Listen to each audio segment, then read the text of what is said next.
acá hemos visto fundamentalmente, aunque no lo crean, hemos hablado muchas cosas, pero hemos visto fundamentalmente dos grandes temas. Primero, desde nuestra condición biológica, que somos seres vivos, ¿cierto? Sistemas autopoyéticos, por lo tanto, de autoproducción molecular. ¿Qué es lo que distingue a los seres vivos?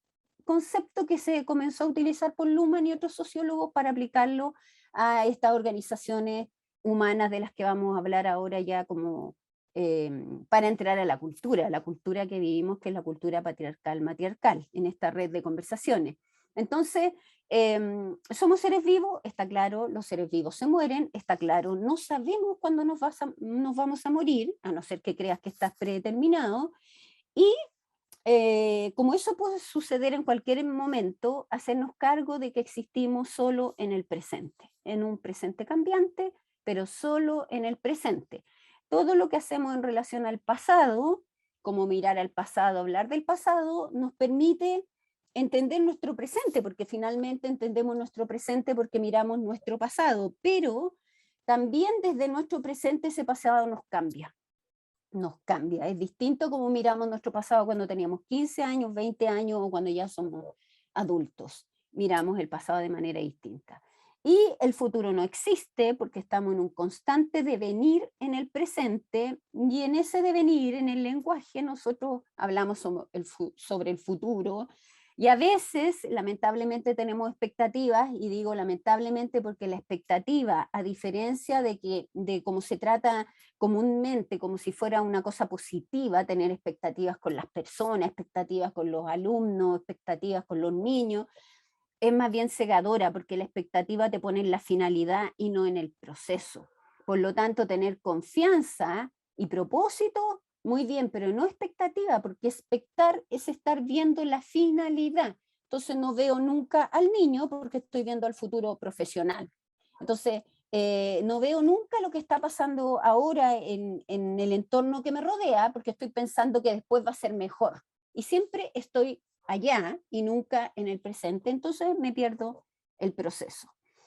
De manera que desde este presente cambiante en el que estamos nos vamos transformando de acuerdo a las vivencias que vamos teniendo porque somos seres históricos, determinados en una estructura que es una estructura humana, que es una estructura plástica, que se va a transformar de acuerdo a las interacciones que vaya teniendo durante toda su vida. Entonces, no hay interacciones superfluas, son todas fundamentales, unas más que otras porque también depende del tiempo de interacción. Por ejemplo, las personas que han participado en todas las sesiones de este taller tienen una ventaja en profundizar y en aclarar, por supuesto, conceptos desde esta mirada que no tienen los que han venido a una, dos o se la han saltado, ¿cierto? Y además que hicimos muchas, una cosa que no es tan frecuente cuando tocamos estos temas, generalmente son uno o dos encuentros, y acá hemos tenido, vamos a tener 5, de manera de que esto genera muchas más posibilidades de transformación en nosotros que si vamos a una hora, un par de horas y se acabó. Entonces, las interacciones no son triviales porque generan cambios en nosotros y el cambio que genere va a depender de cuán potente ha sido para ti la experiencia o no, y eso tiene que ver con tus gustos, tus preferencias y las emociones finalmente en las que tú vives la experiencia. Bueno, eso fue una parte que vimos, que tiene que ver con nuestra condición biológica de seres vivos y de transformación constante en congruencia con las circunstancias. Eso es lo que nos está pasando siempre. Ahora, cuando nos hacíamos cargo de esta condición biológica, vimos que por estructura biológica no distinguimos entre ilusión y percepción y por lo tanto nos equivocamos. Y el hacerse cargo de la equivocación, de que la equivocación tiene un fundamento biológico, tampoco es trivial. Es fundamental porque funda una comprensión del humano en la legitimidad de la equivocación. Una cosa que nosotros tenemos quizás como si en realidad sé que la gente no se equivoca intencional, pero era más un discurso que una aceptación legítima. Sin embargo, entender que tiene un fundamento biológico, no filosófico, no es que nos equivoquemos porque no somos perfectos. Yo no soy ni más ni menos perfecto que una hormiga, una mosca o una pulga. En realidad, cada ser vivo vive de acuerdo a su estructura, no es que uno sea más perfecto y el otro menos perfecto. Yo puedo querer mucho más, o me puede gustar más la mariposa que la araña, porque la encuentro fea, no sé, le tengo miedo. Es un comentario de un observador en el lenguaje. Para la araña yo no existo, no hace distinciones de mí, exceptuando si se siente amenazada por esto, que no sé qué será para ella, que alguien se le acerca, hay una sombra, no lo sé. Sin embargo, para nosotros existen todos los demás, en tanto hacemos distinciones de ello y comentarios sobre ello. Por lo tanto, operamos cada uno de la única manera que podemos operar y a nosotros nos pasa que nos podemos equivocar. Y a propósito de eso, que tiene que ver con todos los estudios de percepción que hizo Maturana desde los años 60, en el MIT fundamentalmente, bueno, él dice, bueno, ¿qué nos pasa entonces en el conocimiento? ¿Cómo conocemos si no nos hacemos cargo de esta condición? Que quizás estamos equivocados.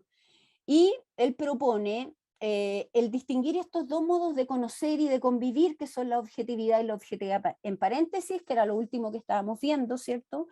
Y que nos ponen la posibilidad de soltar este mundo de las certidumbres, donde hay una verdad, una realidad igual para todos, porque el mundo es así. Yo soy así, tú eres asá, con los en síes, que son muy eh, condicionadores de las personas, porque cuando yo digo que yo soy así, no doy posibilidad a operar de otra forma, y es lo que nos enseñan desde pequeños, ¿eh? Eres desordenado, o eres flojo, o eres inteligente, tú que eres tan cooperador, bueno, y el día que no tengo ganas de cooperar, quizás generalmente aparezco como cooperador, o generalmente aparezco como estudioso, y cuando no quiero, bueno, tengo que llenar esa expectativa que se forman de mí porque me pusieron una etiqueta, que era lo que explica por qué Maturana no le gustaba que le dijeran ni sistémico, ni constructivista radical, ni epistemólogo. Él decía, no me ponga en una etiqueta,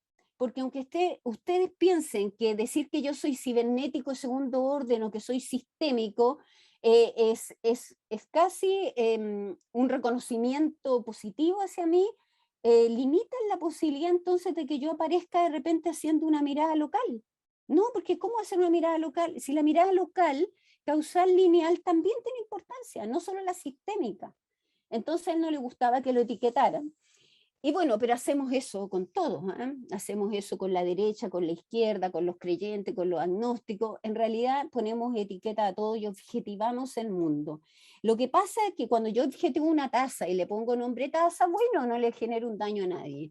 Pero cuando yo digo que alguien es perverso, es malo, o definitivamente lo que dice es erróneo, yo lo etiqueto de una manera que altera nuestras relaciones humanas en libertad reflexiva. Entonces, él propone suspender esa certidumbre de la cual vivimos, porque nos movemos de acuerdo a lo que distinguimos. Entonces, como yo lo distingo así, tengo la convicción de que es así, y no me doy la posibilidad después de cambiar de opinión, ¿cierto? O no pienso que puedo estar equivocado. Él dice, no podemos estar en esa ceguera. Sin embargo, como usted vive en el mundo objetivo de las cosas en sí, bueno, pongamos esa objetividad de la que usted habla en paréntesis, donde el paréntesis lo único que hace no es negar que usted vive un mundo de los objetos, porque finalmente así nos relacionamos con en sí es, pero sí reconocer que en esa distinción que usted está haciendo de estos objetos, que a veces son, cuando son objetos físicos no hay problema, pero cuando son disposiciones corporales, cuando son sensaciones, ¿cómo lo hago? ¿Cómo hago yo para decir que alguien tiene mala intención? ¿Cómo explico eso? Porque en la cosa física es más fácil, pero que alguien está preocupado o no le interesa, no le preocupa. ¿Cómo puedo hacer esa observación? ¿Cómo me pongo yo a hacer esas distinciones? Entonces, él dice, póngale a esa objetividad un paréntesis donde usted reconoce al menos de que puede estar equivocado. Que lo que está afirmando ahora, lo afirma porque es congruente con lo que está viviendo, con la historia suya, con lo que usted distingue, con lo que conoce. Pero en el paréntesis se hace cargo de que reconoce que aunque usted afirma esto, puede estar equivocado. Entonces hablamos de manera distinta. Ya no nos creemos dueños de la verdad y decimos siempre, bueno, eso es al menos lo que yo creo, eso es lo que a mí me parece, eso es lo que yo sé como ingeniero, ¿cierto? Como ingeniera, eso es lo que yo sé como mujer, como mamá, o como panadero o dueña de casa. No importa. pero yo pongo el dominio desde donde yo estoy diciendo lo que yo digo y donde es válido. Y siempre tiene que ver conmigo. Siempre tiene que ver conmigo. Ahora, los dominios no son tan diferentes para dos ingenieras industriales, por ejemplo, o dos ingenieras bioquímicas. No, no son tan distintos el dominio de la ingeniería industrial y la ingeniería bioquímica. Pero esas personas jamás son idénticas tampoco, porque son historias distintas, presentes distintos, gustos distintos. Entonces, eso es lo potente de poner la objetividad en paréntesis y de entender que desde ahí todos los dominios en que el otro se mueve, donde aparece con sus gustos, con sus preferencias, con lo que hace, con sus distinciones, son válidos, aunque a mí no me gusten, aunque a mí no me parezcan, aunque a mí no me seduzca su mirada, porque yo tengo otra, pero entiendo que es válida en tanto sea ética. Entonces tenemos que hablar de ética y tenemos que hablar de emociones. No sé si quieren una pregunta hasta ahí, yo acabo de resumir, yo sé que de una manera muy rápida, pero lo que habíamos visto hasta acá. ¿No? Súper buen Tiene resumen, sentido. gracias. Ya. Gracias a Súper bueno. ti, Jime, que eres tan aplicada, tomas apunte y Estoy todo, por tomando eso apuntes, sabes está que, súper bueno. sí, por eso sabes que el resumen ahí te sirvió. Ya, entonces partimos, ya tenemos eso a la base y vamos a ver cómo estos seres humanos que operamos desde un presente histórico, que nos podemos equivocar, etcétera, tenemos esta condición de seres emocionales que vivimos en el lenguaje, en redes de conversaciones, emoción y lenguaje entrelazados.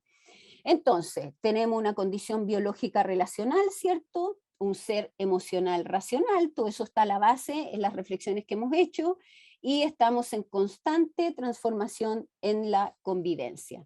Acá aparecen las dos dimensiones de existencia humana, la biológica o fisiológica, seres vivos determinados en la estructura. ¿Listo? Estamos vivos en tanto conservamos la autopoiesis y nuestra estructura es humana. Hacemos todo lo que un ser humano puede hacer. Y en la dimensión relacional o propiamente humano, somos seres emocionales, es decir, vivimos en disposiciones corporales para la acción y en el lenguaje, que es coordinación conductual. Desde esta mirada, el lenguaje es un modo de vivir coordinando los haceres. Entonces, no es solo hablar, no son solo los gestos, no es solo la música, la pintura, sino que todo lo que hacemos los seres humanos lo hacemos en el lenguaje. Por lo tanto, no es un instrumento, eso que les quede bien claro, no para Maturana, sí para los constructivistas y para todos los psicólogos, es un instrumento de comunicación, para Maturana no. Es un modo de vivir coordinando los haceres. No es un instrumento porque el instrumento lo tomo y lo uso en tanto lo necesito. En cambio, en el lenguaje yo estoy siempre. Aunque esté tirado en mi cama mirando el techo, porque existo en el lenguaje, estoy pensando. Si no, no podría pensar. Pensamos porque tenemos lenguaje. Ya, entonces vamos a ver ahora nuestra condición emocional, emociones. Las emociones desde esta mirada, que es distinta a la psicología y es distinta a la inteligencia emocional, por si acaso, o la inteligencia es múltiple, en psicología ustedes van a conocer 5 o 6 emociones y de ahí se derivan otras. Acá nosotros la vamos a dividir en más solo por explicarlas, porque uno nunca está en una emoción pura, está en emociones entrecruzadas. Por lo tanto, vamos a tratar de hacer distinciones de emociones solo para aclarar lo que nos pasa en esas emociones. Las emociones, entonces, entendidas como disposiciones corporales para la acción, que generan dominios de conductas relacionales que modulan el espacio en el que yo me muevo, porque dependiendo de esta disposición corporal es la relación que voy a generar. Y eso lo sabemos muy bien porque a nadie le gusta llegar a la casa cuando sabe que la dueña de casa, nosotros cuando éramos hijos, por ejemplo, estaba enojada. Y bueno, y hay mamás que con enojo son terribles, hay otros que no son tanto. ¿Pero por qué? Porque la dueña de casa modula el espacio relacional, entonces si ella está enojada, qué terrible. De hecho, si hay una visita, lo único que quieres irse, si vas con un amigo y le ve la cara a tu mamá y dice, oye, no, mejor me voy.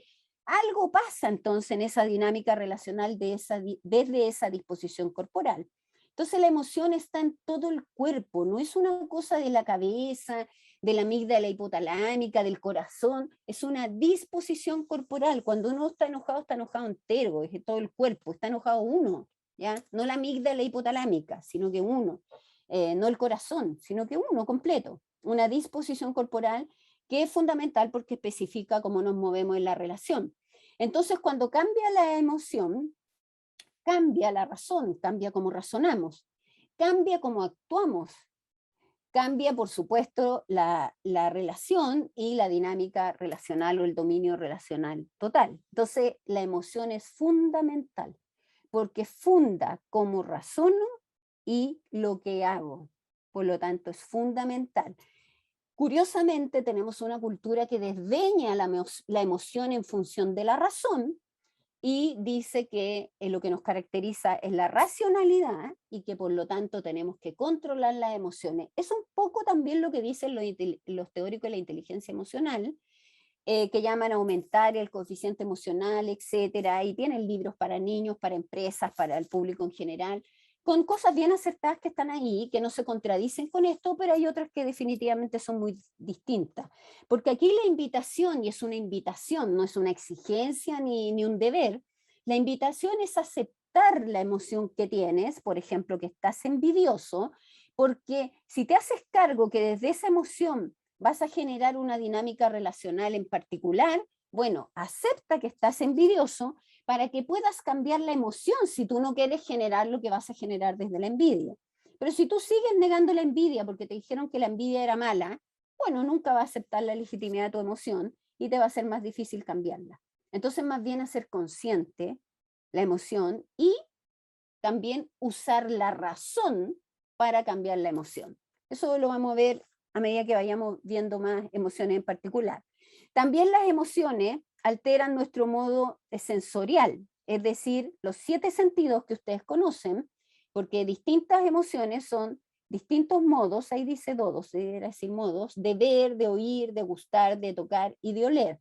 Pero además está el sentido propioceptivo y el vestibular, y el propioceptivo es el que te da todas las sensaciones desde tu propio cuerpo, desde el interior como desde tu musculatura, tus articulaciones, y es lo que nosotros nos damos cuando cambiamos de posición, por ejemplo, en una clase, subimos una pierna, subimos la otra, mordemos el lápiz, apoyamos la mano, nos tomamos la cabeza, todo eso que hacemos es darnos propiocepción. Porque si no me doy propiocepción, ni puedo sentir mi cuerpo en el espacio, que es el vestibular, la posición de tu cuerpo en el espacio, no puedo primero focalizar, atender y luego concentrarme. Que son 3 niveles de, uno podría decir, de concentración distintos. Primero focalizo en qué me voy a fijar. En este caso, bueno, en el profesor que está haciendo la clase. Después atiendo a ese profesor, y eso dura muy poquito, y después me concentro. La posibilidad de concentración continua para un ser humano no pasa de 15 a 20 minutos, no más. Ni en un niño ni en un adulto dura más que eso. Y por eso el arte de hacer clases consiste en hacer quiebres que te permitan cambiar de alguna manera el tono de voz, el tema, hacer algo que quiebre esa exigencia de concentración constante que uno hace para que la persona pueda descansar un poco y después volver a poner atención y concentrarse. Ahora, hay un montón de técnicas, ¿eh? Pero lo que tenemos que tener claro los profesores es que cualquiera que, incluso ustedes si tienen que exponer algo, háganlo lo más breve posible, o hagan un corte y después continúen. Bueno, para eso hay un montón de métodos, entre eso usar el humor, salir con cosas insólitas, de repente ponerte un gorro. Estoy hablando de niños pequeños. Y con los grandes, bueno, hay varias cosas que uno hace. Yo uso alguna palabra, una palabra que llama mucho la atención y que genera un impacto en los estudiantes, porque yo de repente cuando ya veo que están cansados o empieza un murmullo o algo, yo digo masturbación. Estoy hablando de cualquier cosa y digo masturbación. Y genera un silencio y una tensión que ustedes no se imaginan. Porque además empieza, ¿habrá dicho? ¿Qué habrá dicho? ¿Lo dijo o no lo dijo la profesora? O sea, ¿se fija? Eso hago en la universidad. Porque en la universidad nadie va a salir acusando si yo digo eso. Pues si lo hago con niños pequeños, obvio que van a llegar diciéndole a la mamá y se me va a generar un problema.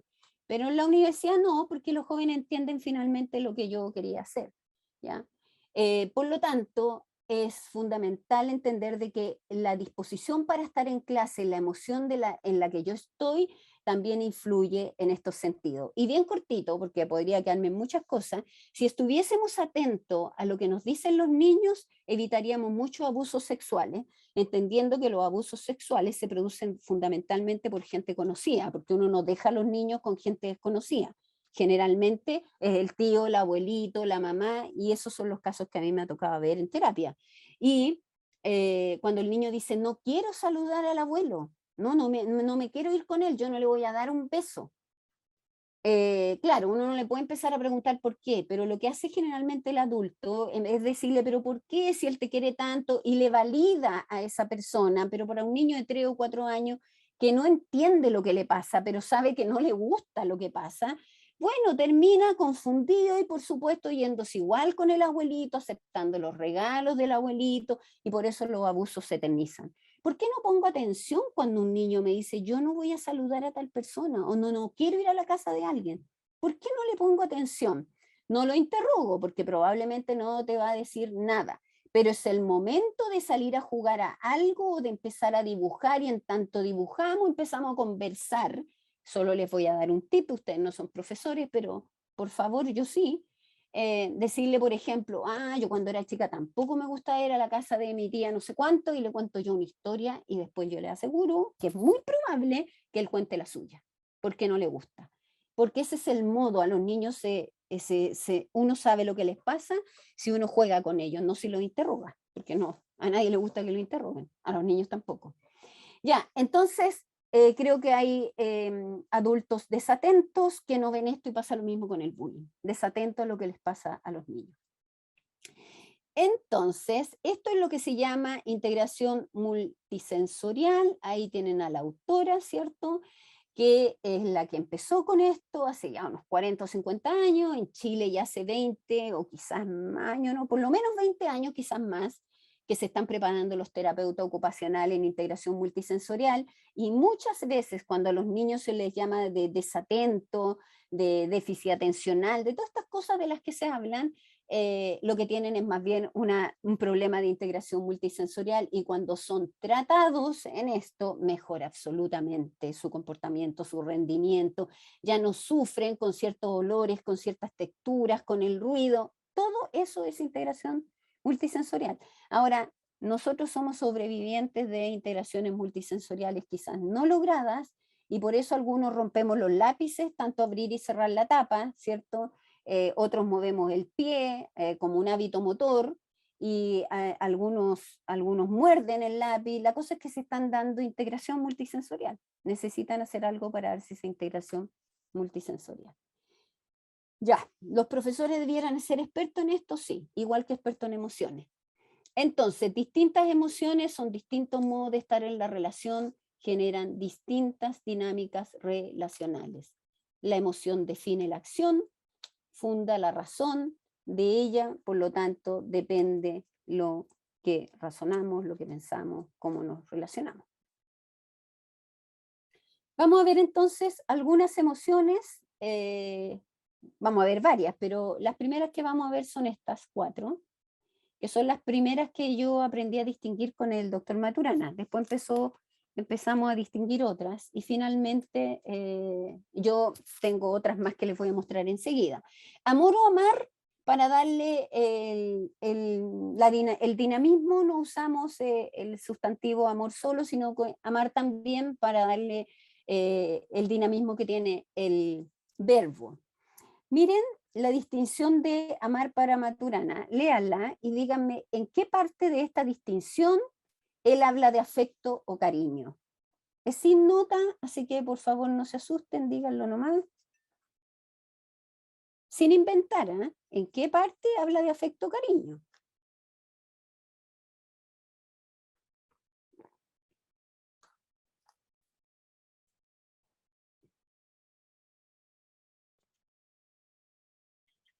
En ninguna. ¿Dónde? Legitimidad nomás. ¿Cómo? Legitimidad. Ya, pero ahí está inventando. A mí se me figura, me dijiste. ¿Dónde dice el afecto o cariño ahí? No Ninguna dice. parte. Una En parte, ninguna ¿no? parte. ¿Perdón?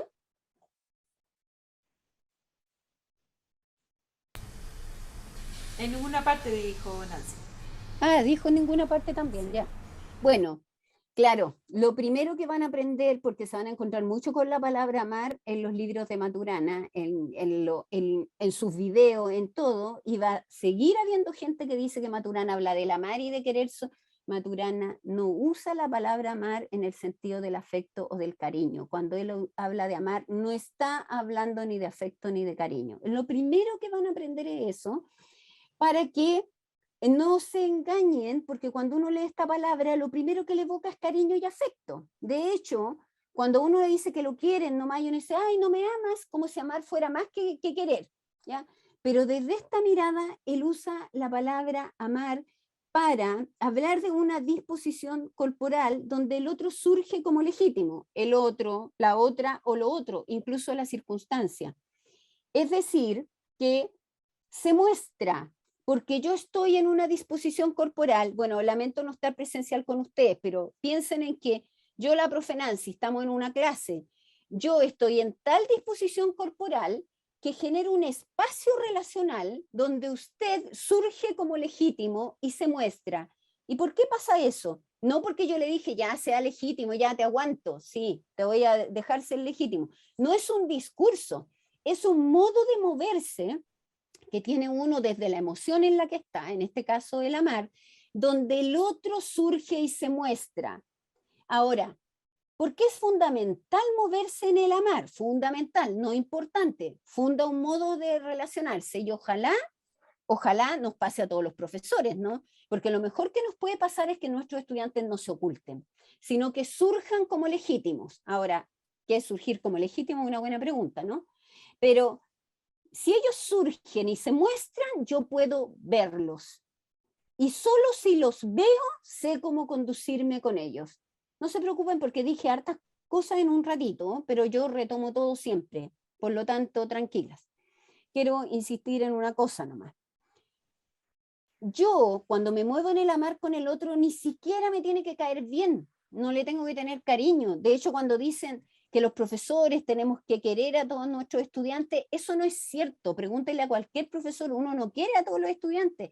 Es imposible también, porque además de que son muchos, algunos compartes muy poco con ellos, los ves de repente en clases, con algunos generas lazos de amistad y de cariño, pero no con todos.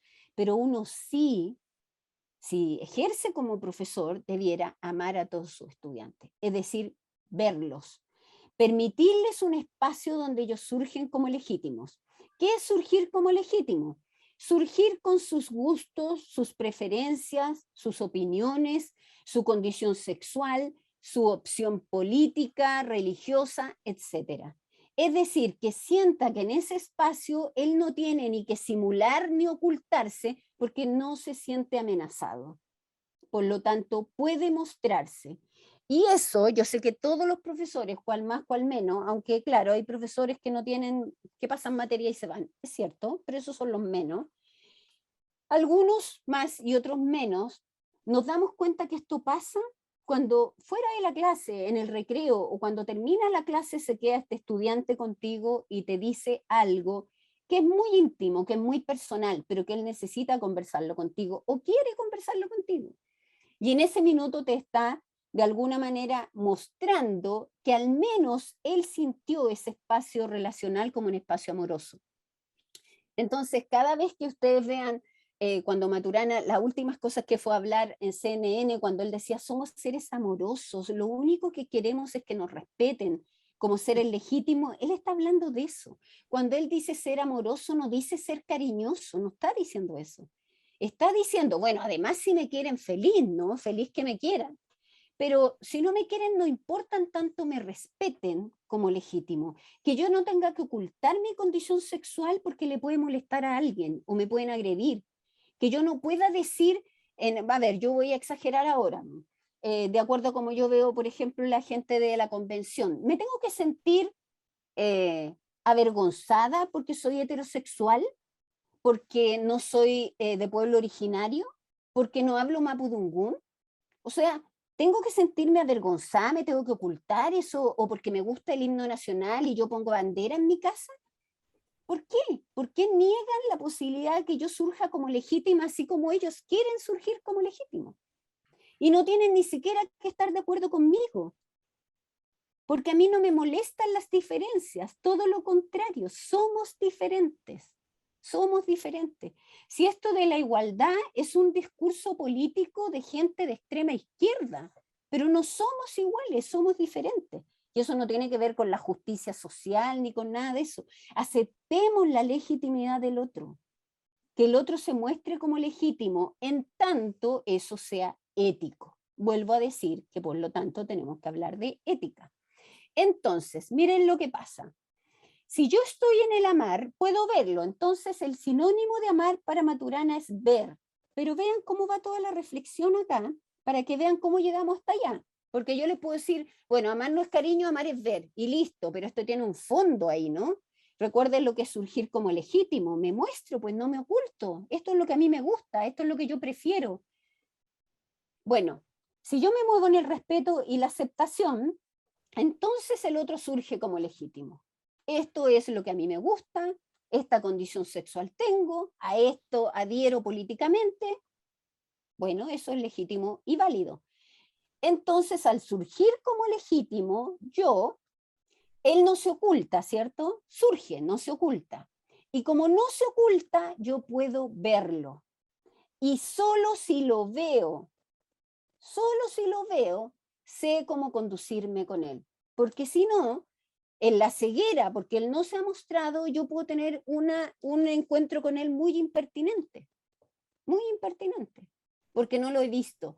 Y es lo que nosotros tenemos tan claro los profesores cuando, bueno, en el sistema escolar, no también en la educación superior, pero esto de el Día de la Mamá, o sea, el Día de la Mamá, y los niños que no conocieron a su mamá, los niños que los crió la abuelita, bueno, que es su mamá, ¿no? Pero a él no le puedo explicar todavía de que la mamá no es la progenitora, sino que la que lo cría, pero bueno, eso lo puedo hacer con un adulto. Entonces hablamos más bien, bueno, ¿a quién le vas a hacer el regalo tú, no? Si no darle regalo a tu mamá, sino que ya, vamos a hacer un regalo para quién. Todas esas cosas que nosotros tenemos cuidado. Saber si el niño es adoptado o no es adoptado para ver cómo hablamos en la sala de clase. Bueno, y lo mismo pasa en la universidad. ¿Cuántas cosas puedo decir yo que pueden resultar impertinentes para un estudiante que está ahí escuchando? ¿Qué pasa en el ámbito laboral? Lo mismo. Yo vengo llegando a un lugar recién a trabajar. Yo no sé la gente que hay ahí, la historia que tiene, y por lo tanto, sin duda, me muevo con cautela y converso, si es que me interesa, ¿cierto? No a todo el mundo le interesa. Converso con las personas con las que trabajo para conocerlas un poquito y saber cómo moverme con ellas. Pero ni siquiera tengo que hacer mucho esfuerzo si me muevo desde el respeto por el otro. ¿Por qué? Porque el otro, sin que yo le diga nada, se va a mostrar y va a surgir como legítimo. Porque esto no es un discurso, insisto, no es que yo diga, yo soy respetuosa con mis estudiantes, es un discurso. Yo me muevo de tal forma, mi disposición corporal es tal que los estudiantes surgen y se muestran. Yo no necesito, bueno, pasa lo mismo en el trabajo, ustedes, muchas de ustedes quizás van a tener a cargo a una persona, dos personas o a muchas personas. Bueno, ¿qué quiero yo? ¿Verlos o no verlos? Fíjese que en todos ámbitos conviene verlo, porque solo si lo ve va a ver si efectivamente está haciendo el trabajo que requiere la empresa, porque usted lo ve, no se está ocultando. De repente pasa mucho tiempo y dicen, oye, pero nunca nos fijamos que esta persona no hacía tal cosa o hacía esto mal, por decirles algo. Bueno, seguramente se ocultó muy bien y no había nadie ahí en una disposición de la mar que permitiera que él se mostrara, que no es lo mismo que controlar. Por favor, yo no estoy alegando contra los sistemas de control, ni mucho menos. Yo entiendo que son necesarios, pero son parte de la estructura. Pero si yo me muevo desde la mar, porque podemos hablar sistemas de control de las máquinas, de la producción, qué sé yo, pero a las personas, si ya ni siquiera hablamos de recursos humanos, hablamos de personas, ¿no? Bueno, las personas operan desde emociones. Las personas se muestran o se ocultan. ¿Cómo propicio yo un encuentro mucho más visionario en el ver? Moverme en el respeto por el otro.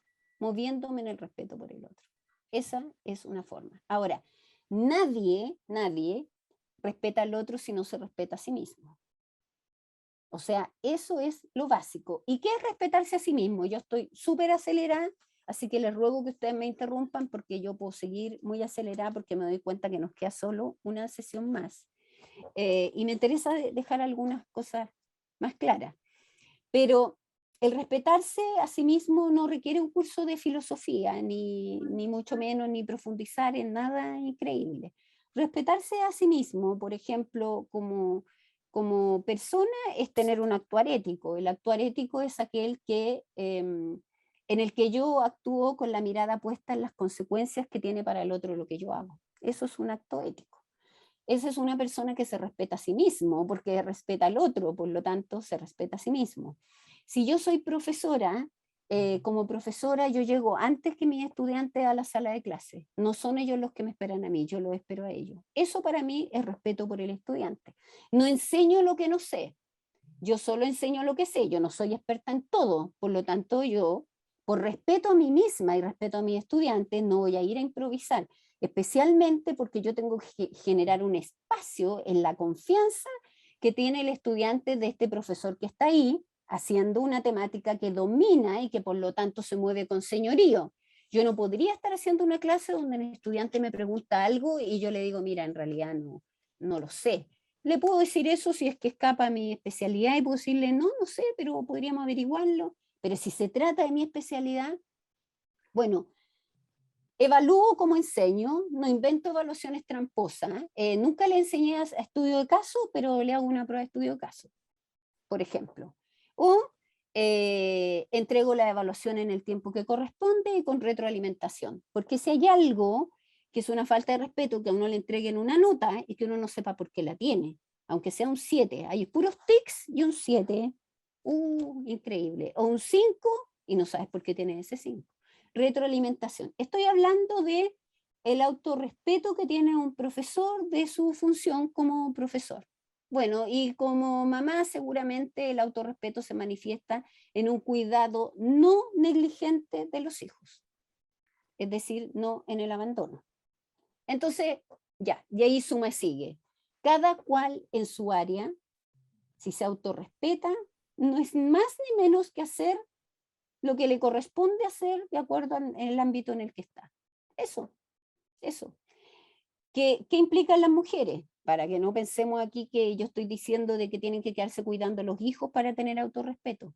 Que como yo sé que los niños requieren cuidado y atención, sobre todo cuando son más pequeñitos, bueno, pero yo trabajo todo el día porque además tengo que mantener a mis hijos, lo que es entendible, ¿no? Bueno, entonces me preocupo de que haya alguien que está haciendo esas veces del cuidado, la atención que él necesita mientras yo no estoy. O sea, eso es cuidado no negligente también de los hijos. Y así podemos seguir. Yo no puedo poner tanto ejemplos ingenieriles, pero obviamente a usted no se le puede caer el puente, ¿cierto? Como un profesor, el estudiante puede no aprender por causa suya, digamos, no por causa, si no viene a clase, si no estudia, bueno, ahí qué vamos a hacer. Entonces, si me muevo en el respeto y en la aceptación por el otro se va a mostrar y yo voy a saber cómo conducirme con él. Pero para que vean algo más concreto, voy a dar otro ejemplo. Los seres humanos somos originarios y fundamentalmente amorosos, ¿cierto? Originaria porque surgimos en la emoción del amor, eso fue lo que separó el linaje humano del chimpancé, que es nuestro pariente más cercano, y fundamentalmente amorosos porque lo único que queremos es ser vistos y aceptados como legítimos, que nos respeten. Por eso somos originarios y fundamentalmente amorosos. Hay un texto, y yo me imagino que ya se lo subió, no sé, la Jime o la Rafaela, pero un texto que es El amor y el origen del humano, donde Maturana cuenta esto de una manera mucho más detenida, ¿cierto? Y ustedes ya han tenido ciertos tratos de concepto aquí que les permiten leerlo con cierta tranquilidad. Y vamos a aprovechar de diferenciar inmediatamente tolerancia de respeto, porque usamos tolerancia como sinónimo de respeto. Y, aunque ya lo hayamos dicho, es bueno afianzarlo. La tolerancia es una negación suspendida, es decir, te aguanto. Te tolero, te aguanto. Y entre las acepciones de tolerancia aparece, me eres vomitivo y repulsivo, pero te aguanto. Eso es tolerar. Así que cuando alguien dice, mire, es que no hay tolerancia, hay que tener tolerancia, de verdad a mí me preocupa, porque lo que hay que tener es respeto. Aceptación de la legitimidad del otro, aunque a mí no me guste, aunque yo no vaya a votar por él, aunque yo no esté de acuerdo con él, ni siquiera me cae bien, pero bueno, es legítimo. Por lo tanto, respeto, no tolerancia. Desde esta mirada nosotros no usamos la palabra tolerancia, porque cuando hay respeto, la tolerancia está de más. Si yo no tengo que tolerar a nadie. Y yo sé que a ninguno de ustedes les gustaría que les dijéramos que vamos a tolerarlas por esta vez en la clase. Ya, te tolero. No, yo no quiero que me toleren, yo quiero que me respeten. Bueno, ¿qué pasa si veo, amo, entre paréntesis, a un delincuente? A propósito, los estudiantes de teoría y sistema alguna vez me dijeron, cuando terminaba la clase, me decían, profesora, nos amamos la próxima semana. Entonces lo que ellos querían decirme, nos vemos la próxima semana. Pero imagínense a alguien que no está en la clase. ¿Qué piensa cuando el estudiante me dice eso? No entiende nada, porque amamos es quererse, hacer algo, ¿no? Pero ellos me querían decir eso. Nos vemos la próxima semana. Bueno, si yo veo al delincuente, ¿cómo me conduzco con él? Lo meto preso. Pues. Y ese es un acto amoroso. Conducirse con él de acuerdo a cómo está operando. De acuerdo a cómo surge, como delincuente. Entonces el amar, y ahí viene el error cuando dices que Maturana dice que todos tenemos que querernos y que el amar, pero si Maturana está diciendo una cosa muy clara, conducirse con el otro desde su legitimidad, no que somos buenitos, que aquí aceptamos cualquier cosa, no está diciendo eso. De hecho, él decía, la gente que se manifiesta perfecto, pero los que, bueno, esa fue su última entrevista en CNN con Paulsen, ¿no? Poquitas semanas antes de fallecer. Dijo, pero sí, ¿por qué usan máscara? Porque saben que lo que está haciendo está malo, pues. Por eso se ocultan. Y esas personas son manifestantes, son delincuentes. Si saquean, si queman, si roban, si destruyen, son delincuentes. Entonces, ¿cómo me conduzco con un delincuente? Bueno, tiene que estar preso. A no ser que yo quiera cambiar la concepción de delincuente, como escuchaba ahora, creo que quieren que voten incluso los presos en las elecciones. Bueno, yo no sé de verdad si el cambio en Chile va a ser a tal nivel que ni siquiera vamos a tener claras estas cosas. De la misma manera que en el trabajo, ¿cómo me conduzco con una persona que no hace su trabajo? Bueno, primero, como yo soy respetuoso, la capacito, digo, bueno, a lo mejor le falta capacitación, veamos. Después le pongo apoyo, finalmente la cambio de área, porque a lo mejor no es la mejor área. Yo estoy pensando un jefe que está empeñado en moverse en el respeto y en tratar de darle a esta persona lo que necesita para que haga su trabajo, ¿no? Si la empresa es un lugar de trabajo, no es un club de amigos. Por lo tanto, hace todo lo que tiene que hacer y finalmente la despide. El despedirlo es un acto amoroso, verlo cómo está operando. Lo veo, que no hay caso, lo capacitamos, lo cambiamos de sección, le pusimos una persona que lo apoyara y no hay caso. Bueno, lo siento, se tiene que ir. No, en este sistema no opera como tiene que operar, se tiene que ir. Por lo tanto, es un acto respetuoso. Como fue un acto de respeto y amoroso el someter al general Pinochet a la justicia.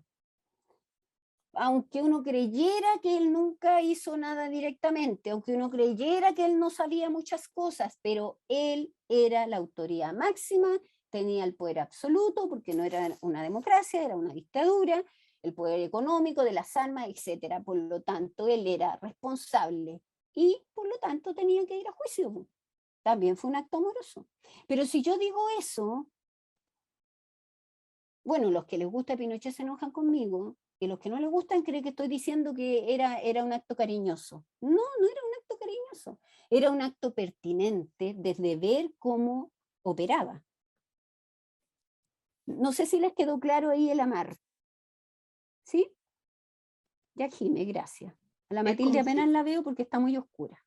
¿En serio? Voy a prender la luz. Sí, está súper oscura, ni te veo. Yo te habría dicho, voy a prender la luz.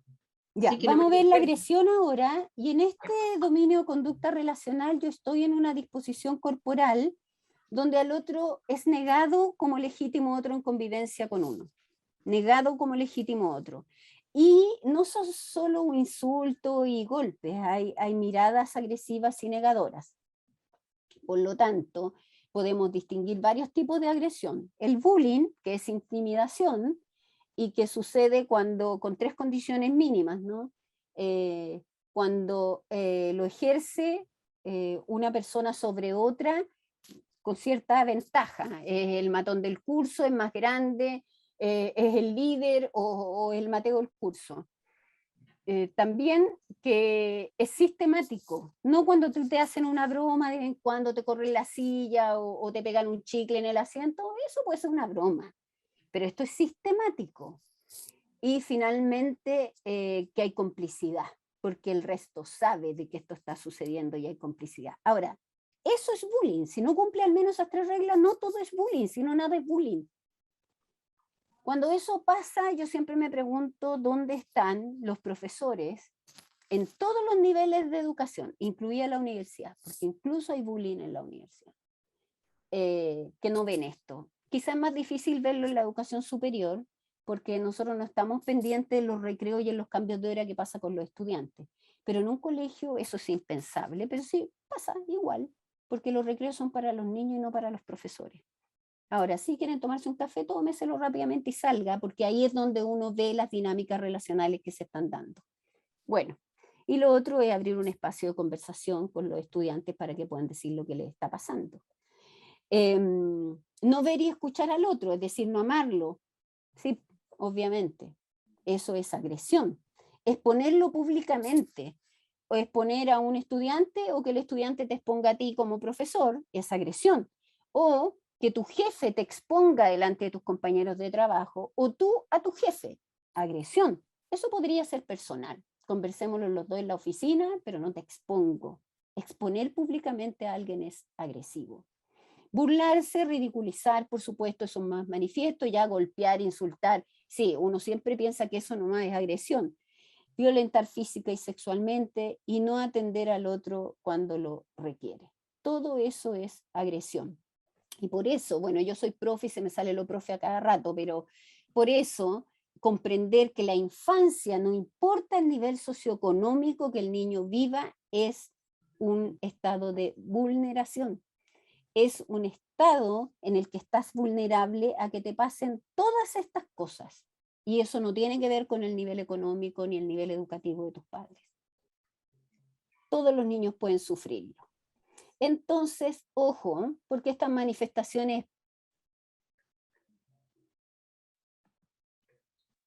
¿Se desconectó? Sí, murió. Sí, se cayó. Pero Se cayó la estaba contando. comunicación. La indiferencia en este dominio de conducta relacional, el otro no tiene presencia en el espacio de convivencia conmigo, no es visto, no es aceptado, o sea, no es visto. Esto es lo peor que le puede pasar a un ser humano. De hecho, el daño más grande a un niño es la negligencia y el abandono a un niño recién nacido, a un bebé, por ejemplo, y genera daños irreparables muchas veces, irreparables.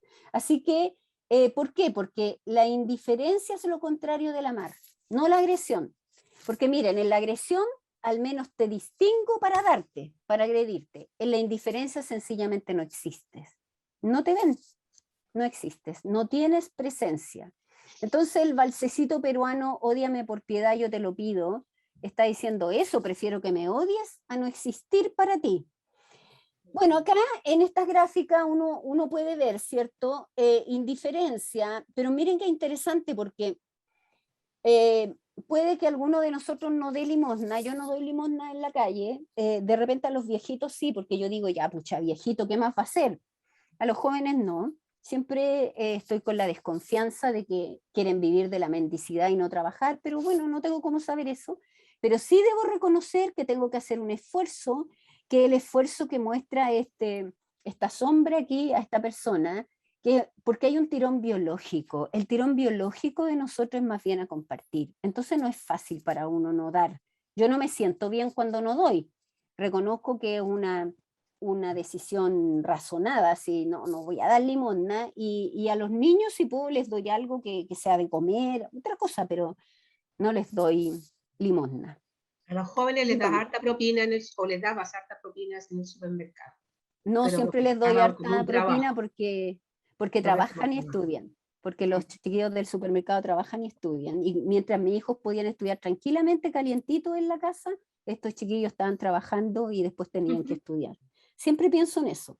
Pero bueno, eso ayuda, no es limosna, ¿cierto? En Exacto. cambio No, sí. acá tú puedes pasar como indiferente, como que no es problema tuyo, ¿cierto? Y bueno, sigues nomás. Pero no es fácil porque somos seres amorosos. Entonces nos cuesta esto de no hacernos cargo de lo que le pasa al otro.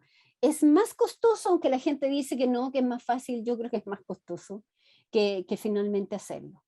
Bueno, entonces la indiferencia es lo contrario al amar, no la agresión. También la indiferencia es un modo de agredir, acá lo separamos solo para explicar, ¿no? Pero es no ver, no surge como legítimo, no tener presencia. Todo lo contrario del amar pasa en la indiferencia. Ya, la autoridad, en esta relación que establecemos, lo que nos pasa es que se nos niega la autonomía de acción o reflexión, y en cualquier tipo de autoridad, incluso la autoridad en la materia. Ahora, la autoridad no es en sí, yo le concedo autoridad a una persona cuando obedezco, porque sin obediencia, ¿qué autoridad puedo tener? Pero uno no siempre obedece, aunque a veces diga su orden. No sé, como en las Fuerzas Armadas, ¿no? En la autoridad entonces se me niega o le niego al otro la autonomía de acción o reflexión. Pero vamos a ver cómo sea esta autoridad. Esta autoridad es un atributo vinculado al cargo y al oficio, a las dos cosas, ¿ya? Y por eso decía, yo puedo ser autoridad en la materia, ¿ah? O puedo ser autoridad porque soy el juez o soy el general, entonces tengo autoridad. Ahora, tú puedes ser autoridad porque te lo da el cargo nomás, o porque tienes el respeto de las personas que trabajan contigo, que es una cosa que yo le enseño a los carabineros, ¿no? Porque yo hago clase en la escuela carabineros.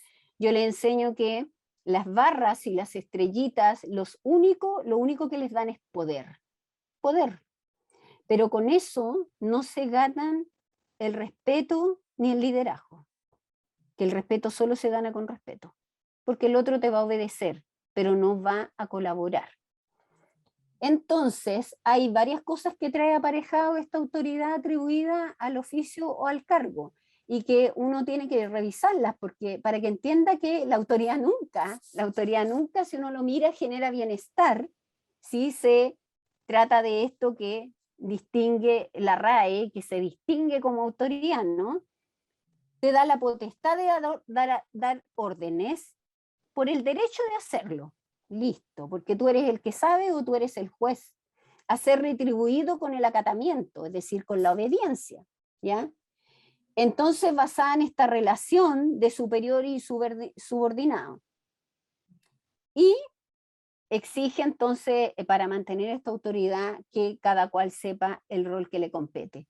Pero es interesante porque yo quiero desterrar esto de la obediencia como autoridad en el sentido que sucede en las instituciones jerárquicas como el ejército o carabineros, cualquier otro. Porque ellos dicen a todo su orden. Si alguien no quiere decir a su orden, no tiene nada que hacer en una institución de uniformados. Sin embargo, cuando ellos dicen a su orden, no están obedeciendo en el sentido que nosotros lo tenemos entendido. Lo que ellos están haciendo, bueno, están mostrando respeto por un lado, y por otro lado, están diciendo que van a hacer lo que les corresponde hacer. Porque ¿qué es obedecer? Obedecer, cuando uno obedece, hace lo que no quiere hacer, y cuando hace lo que no quiere hacer, se falta el respeto a sí mismo, y por lo tanto se resiente. Eso es obedecer. Si a ti no te pasa nada de eso, aunque digas a su orden, tú no estás obedeciendo, estás colaborando. ¿Qué es lo que pasa en las instituciones jerárquicas? Cuando el capitán le dice al teniente que haga algo y el teniente le dice a su orden mi capitán y va a hacerlo, no está obedeciendo, está colaborando. está haciendo lo que le corresponde hacer, por lo tanto no está obedeciendo. Y volvemos a poner el acento en la emoción en la que sucede este acatamiento de una orden que le están dando. Le están pidiendo que haga lo que le corresponde hacer. Pero ¿qué pasa si el capitán le dice al teniente que le vaya a lavar el auto, ¿cierto?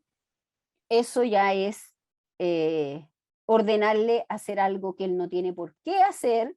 Seguramente el teniente le va a decir a su orden, mi capitán, y en ese minuto se falta el respeto a sí mismo y se resiente porque a él no le corresponde y no tiene por qué hacer eso.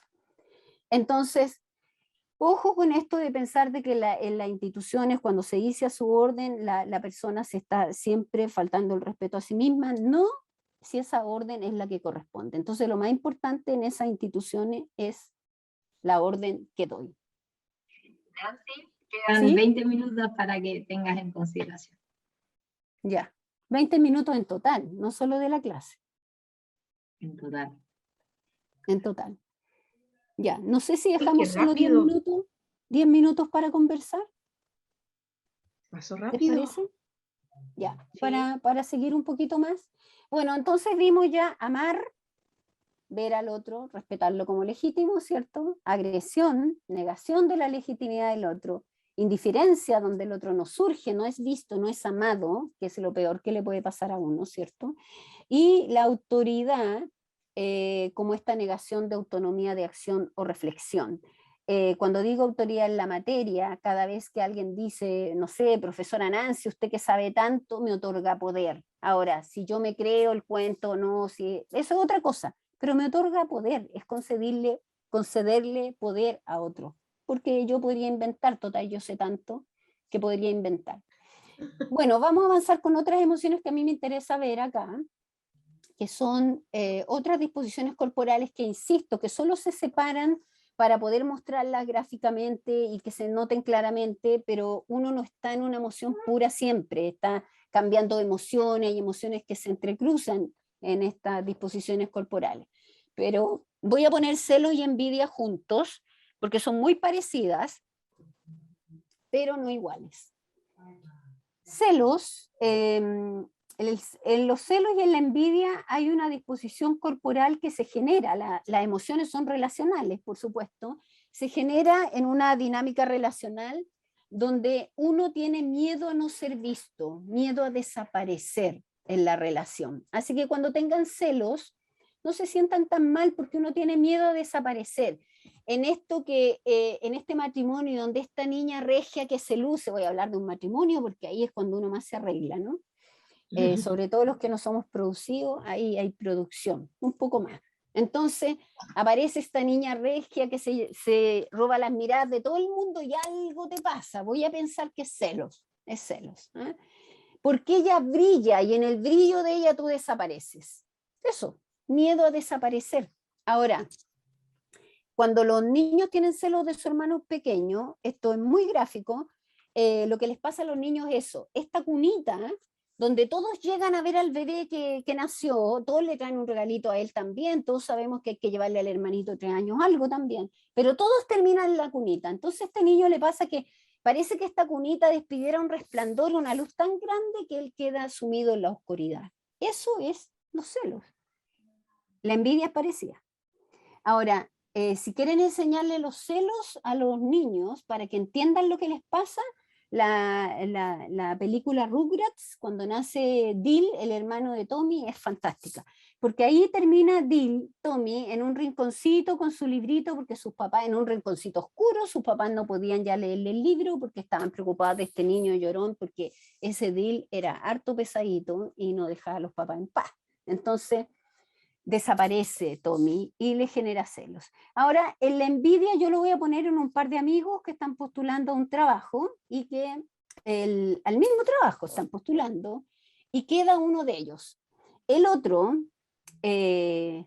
algo le pasa al otro, por supuesto que no se siente bien, y se encuentra con su amigo, y su amigo está medio complicado porque le da pena también, porque le dice, oye, pucha, lo siento, quedé yo sé que tú también querías. Entonces, como a este primer amigo le han dicho que los celos son malos, las emociones no son ni buenas ni malas, son emociones nomás. Pero las consecuencias de las emociones pueden ser buenas o malas, pero no la emoción. Entonces le dice que no, sabes que a mí no me importa, en realidad ya no quería ese trabajo, inventa toda una serie de cosas en vez de decirle, bueno, en realidad me siento pésimo porque yo también no quiero hablar ahora. Es legítimo que yo reconozca que me estoy sintiendo mal. ¿Por qué tengo que ocultar eso, controlarlo? Si yo le puedo decir, claro que estoy frustrado, me siento mal, no es culpa tuya, pero no tengo ganas de hablar ahora. Y listo, porque sé que se me va a pasar la emoción después.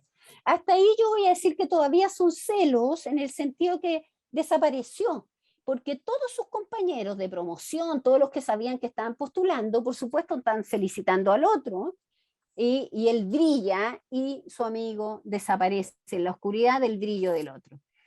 Pero, ¿cuándo es envidia?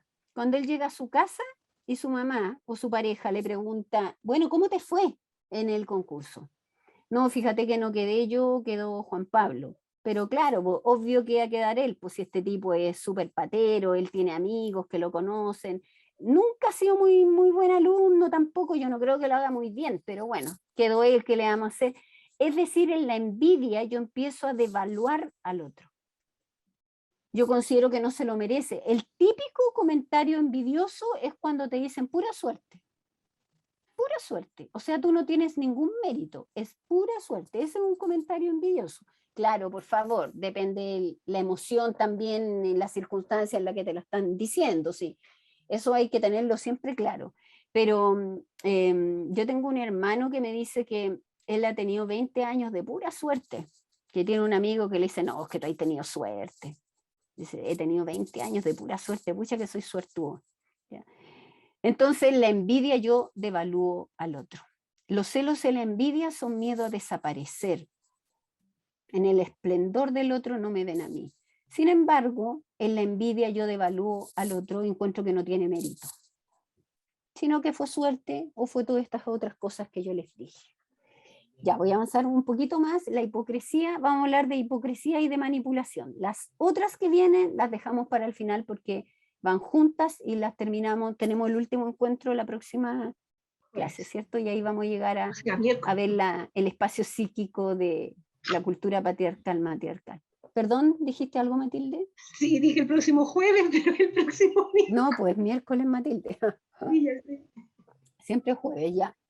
Bueno, la hipocresía es moverte en una disposición corporal aparentando de que tú compartes lo que está pasando en esa red de conversaciones u organización cuando en realidad no lo haces. Es como, por ejemplo, la persona que entra a un cargo público por un cuoteo político. Recuerden que existen los cuoteos políticos, incluso los sindicatos ahí tienen sus cuotas. Pero no sé, la cuota que había era para alguien de un partido que no era él, pero él tiene que hipócritamente decir que es del partido para que lo dejen entrar, o inscribirse incluso en el partido para que lo dejen entrar. Ahora, el problema de la hipocresía, que nadie puede ser un perfecto hipócrita todo el tiempo, es que en algún minuto se le nota esto y empieza a generar contradicciones en las relaciones, en la dinámica relacional. Pero yo estoy aparentando todo lo que puedo, que yo comparto lo que ahí está pasando, cuando en realidad no. Entonces genero ciertos inconvenientes en las relaciones, hasta que finalmente, como nadie puede ser un hipócrita siempre, termina saliendo de ahí, por lo menos de la organización, no del trabajo, ¿no? Pero sí del sindicato o de lo que sea. En la manipulación, yo me muevo en la relación de tal manera de que consigo lo que quiero sin nunca hacerlo explícito. Eso es lo fundamental en la manipulación. Hay algo que yo quiero conseguir, pero no lo hago explícito. Pero me muevo, y a veces incluso de manera inconsciente, porque hemos normalizado tanto la manipulación, igual que la mentira, que finalmente mentimos muchas veces sin darnos cuenta, o nos parece insignificante, ¿cierto?, esa mentira, y nos movemos tratando de conseguir lo que queremos, pero no lo hacemos explícito. Eso pasa en la manipulación. Ahora, como lo hemos normalizado tanto, nos acostumbramos a manipular y no nos damos ni cuenta. Ahora, los niños no manipulan, por si acaso. aunque hagan rabieta para conseguir lo que quieren, todas esas cosas, pero ellos aprenden lo que aprenden con los adultos nomás. Si ellos aprendieron que con eso consiguen algo, el problema es del adulto, no del niño. El niño conscientemente nunca tiene eso, no tiene una intención, porque no es consciente, entonces no es manipulación. Nosotros lo hacemos más bien conscientemente, después nos acostumbramos a hacerlo y ya ni lo miramos, ni lo hacemos consciente, pero los niños no. Los niños se mueven nomás como les permiten los adultos. Recuerden que eso es considerado hasta los 7 u 8 años, donde termina la segunda infancia y comienza ya la prepubertad o preadolescencia, que no tiene edades fijas, pero es más o menos un promedio. Y ahí ya los niños empiezan a distinguir mucho más de si lo que están haciendo es consciente o no consciente, ahí se empiezan a dar más cuenta. Pero antes de eso no, porque son muy pequeños. Ya, lo vamos a dejar hasta aquí. Yo, como adelante, les voy a decir que vamos a ver felicidad, confianza, colaboración, honestidad y equidad, que están en un mismo color porque se relacionan todas, pero las vamos a ver en el otro encuentro.